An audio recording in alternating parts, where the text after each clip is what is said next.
Hello बच्चों, आइए प्रश्न को देखते हैं। दो घनों जिनमें से प्रत्येक का आयतन 64 मीटर क्यूब है के संलग्न फलकों को मिलाकर एक ठोस बनाया जाता है। इससे प्राप्त घनाभ का पृष्ठीय क्षेत्रफल ज्ञात कीजिए।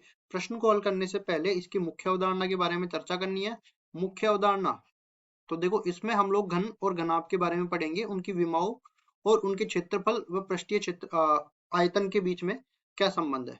ठीक है, तो सबसे पहले मैं एक घन घन बना देता हूँ। घन कुछ इस तरीके का बनता है।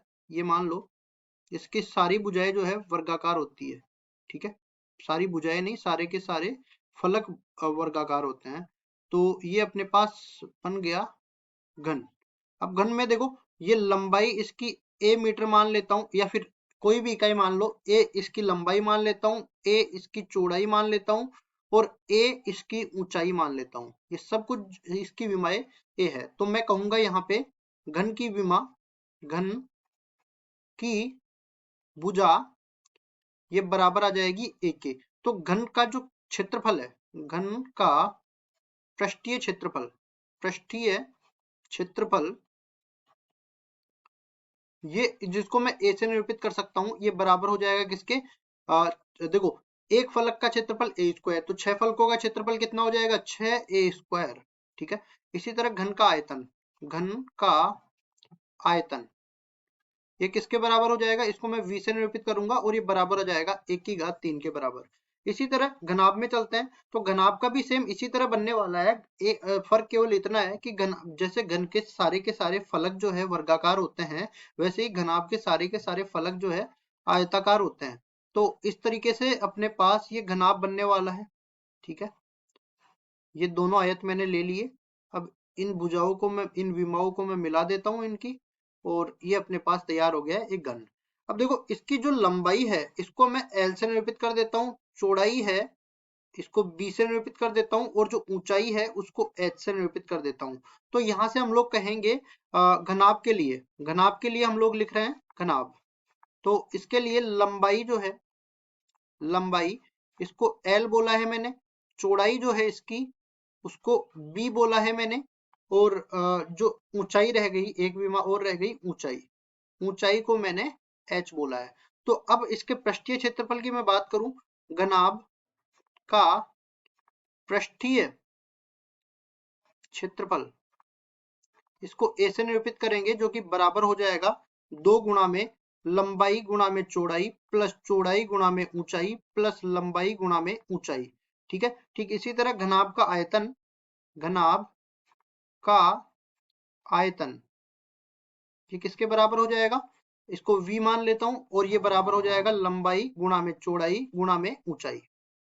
अब देखिए सवाल को हल करते हैं। सवाल में हमें बोला है कि दो घन दे रखे हैं और प्रत्येक का आयतन 64 मीटर क्यूब है। तो यहाँ पे हमारे पास प्रत्येक समान है। ठीक है, तो घन का आयतन, घन का आयतन ये किसके बराबर आ जाएगा, v जिसको मैंने माना है, और ये a क्यूब, ठीक है, बराबर हो जाएगा 64।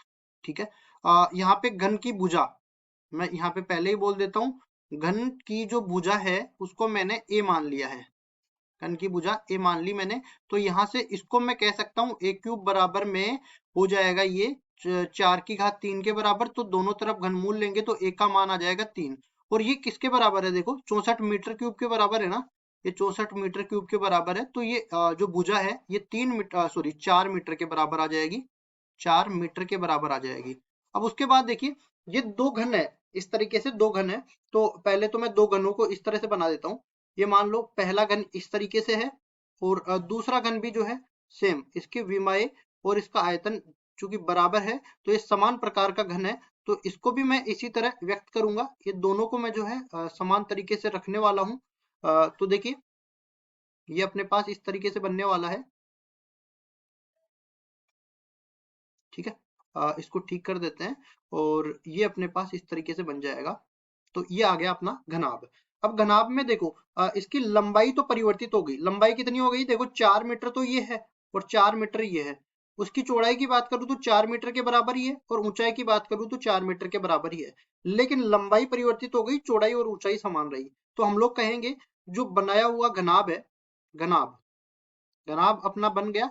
उसकी विमाओं की मैं बात करता हूं, तो लंबाई घनाभ की कितनी हो गई, 4 + 4 बराबर में 8 मीटर के बराबर। इसकी चौड़ाई की बात करूं तो ये घन के बराबर ही रही, तो ये आ गई 4 मीटर के बराबर।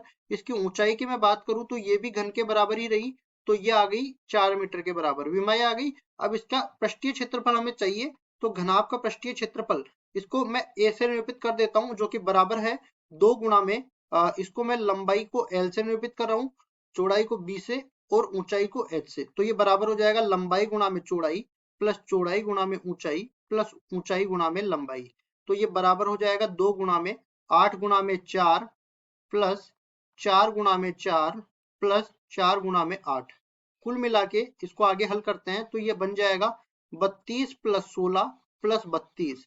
और ये इसको आगे हम लोग सरल करते हैं तो देखिए a बराबर में हो जाएगा 2 गुणा में, अब देखिए 32 और 32 64, 64 को 16 में जोड़ेंगे तो ये 80 के बराबर आ जाएगा। तो 80 जोड़ेंगे, अब देखो 80 को 2 से गुणा करेंगे तो ये आ जाएगा 160 के बराबर, और इकाई इसकी हो जाएगी मीटर स्क्वायर के बराबर। तो घनाभ का जो पृष्ठीय क्षेत्रफल है वो हमारे पास आ गया 160 वर्ग मीटर के बराबर, और यही हमारा उत्तर हो जाएगा। आशा करता हूँ ये सवाल आपको समझ में आया होगा। धन्यवाद।